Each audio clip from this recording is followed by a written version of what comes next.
ఈ రోజే డౌన్లోడ్ చేయండి. మీ ఫేవరెట్ షోస్ చూడండి. నేను చెప్పిందంతా గుర్తుంది కదా, లోపలికి రండి. అలాగే రండి. బసవరాజ్ గారికి జిందాబాద్. నడి సెంటర్ లో మీ విగ్రహం ఏర్పాటు చేశాం. మీరు నీలాంబరి అమ్మగారితో వచ్చి రేపు ఆ విగ్రహాన్ని ఆవిష్కరిస్తే మేమంతా చాలా సంతోషపడతాం.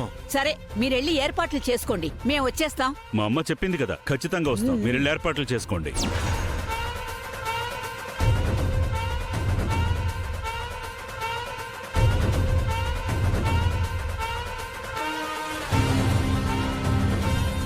డ్రైవర్ కారాపు. ఎందుకు కారు ఆపమన్నావు? తులసిని చూడ్డానికి వస్తే అమ్మా నాన్న రావాలి, లేదంటే చెల్లి రావాలి. కానీ అందరూ కట్టకట్టుకుని ఎందుకు దిగినట్టు?